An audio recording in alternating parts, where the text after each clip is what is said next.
All right, Shalom. First and foremost, I want to give all praise, glory, and honor that's due to Yahweh, Ba'ashem, Yahweh Shai, Ba'ashem, Rachaha, Kodash. Double honor to the elders and apostles, like great millstone who rule well. Peace and blessing to the 144,000 and the hopeful elect. Shalom, Barakathum.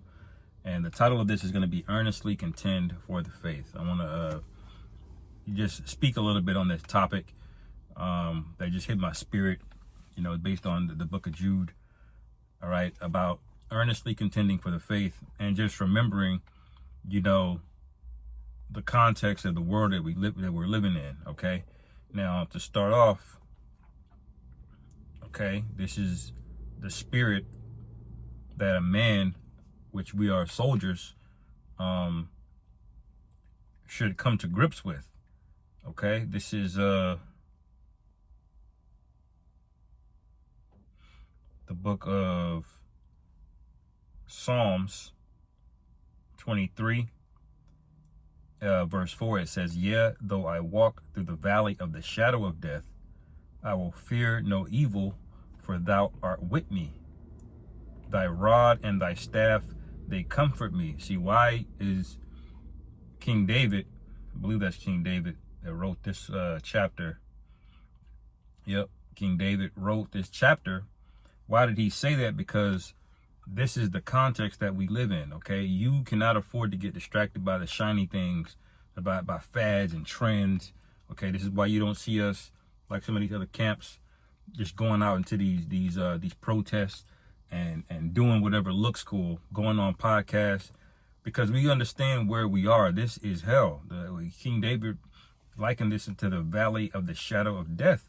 And why did he say, "I will fear no evil"? Because we are surrounded by evil. And the most evil part is making it look like the things around us aren't evil, okay? But if you got a man walking by you with booty shorts on, you looking to adopt some kids, okay? That's evil, man, okay? I don't care if they're on an Oreo commercial, on the Super Bowl commercial, okay? It's evil, and you got to have that mindset of where we are, okay? Because if you don't recognize that this scenario, this environment that you're in, you're not going to have a spirit of warring and wanting to spiritually battle in this place. And if you don't do that, then you're going to lose, okay? You can lose a battle, or you can lose a war that you don't know that you're in, okay? In the NLT, it says, "Even when I walk through the darkest valley, I will not be afraid, for you are close beside me. Your rod and your staff protect and comfort me." Okay, why does it say that? Because the times, the scenario, the captivity that we're in, these are dark times. Okay, I don't care how nice of a Saturday it is, or how many events of mirth you go through. This is a dark, wicked place. Okay, and the Lord is dead set against it. All right, if you go to Psalms, let me see, Psalms 91. All right, it puts it in perspective, because this what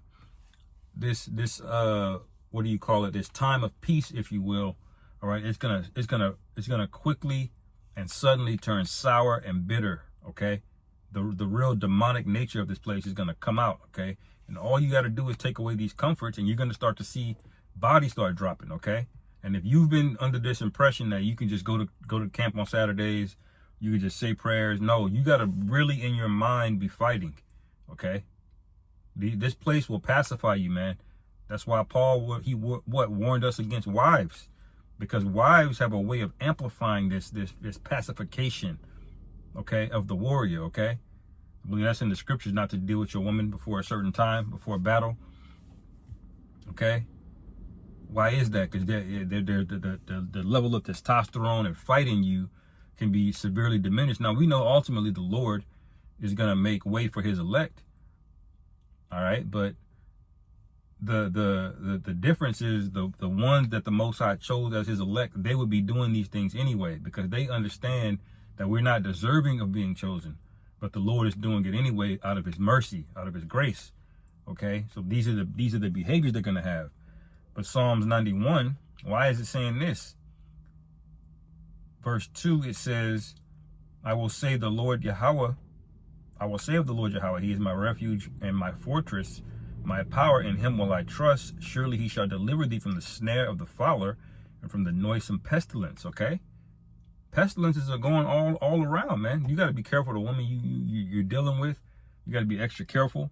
Okay, you got even non-sexual pestilences flying around. Esau's cooking them up at labs, telling you it was an accident. Okay, so he can sell you something that's going to really destroy you.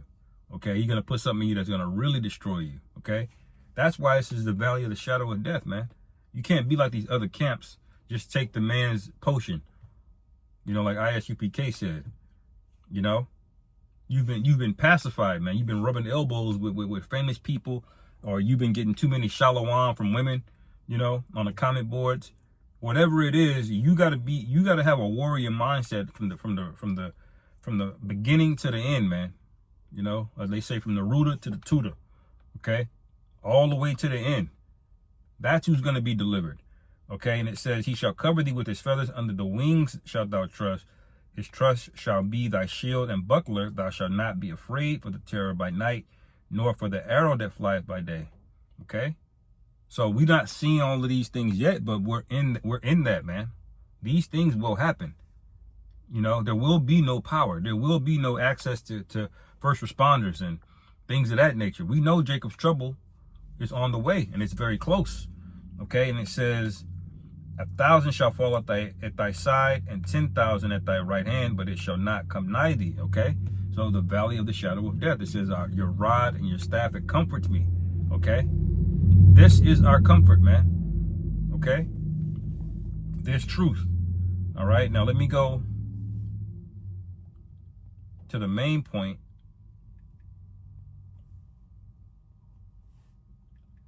Okay, this is Jude.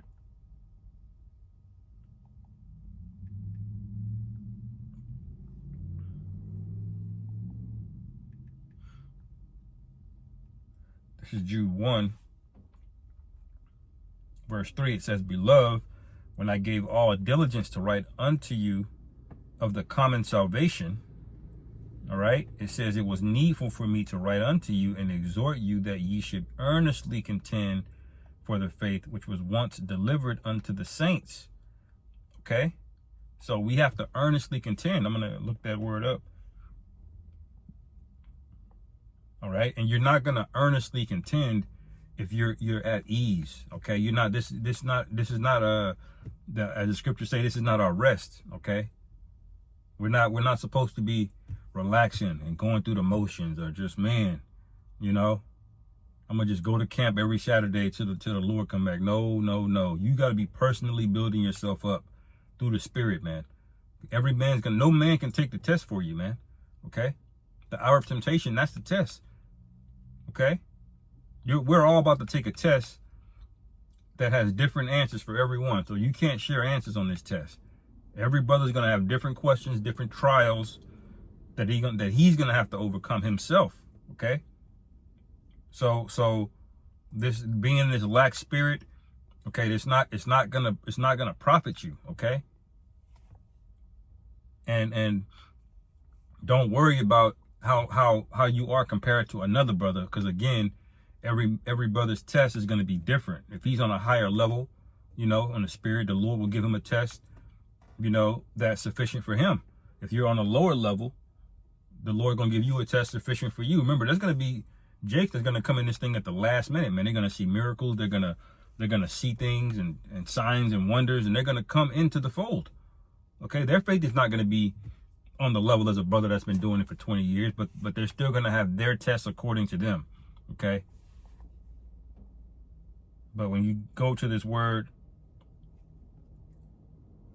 I want to look at the word earnestly here. The Greek word is ipaganizomai. Ipaganizomai. Okay. Long word, probably a compound word. Salakia, give me 1 second.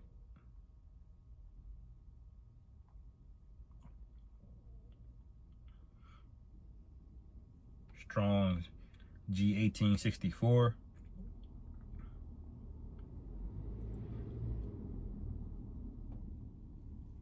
Okay, the word earnestly is not there.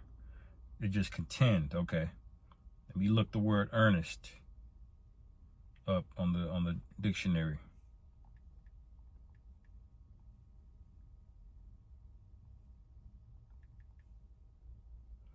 Okay, the word goes into resulting from or showing sincere and intense conviction. Okay. Earnest, resulting from or showing sincere and intense conviction. Okay.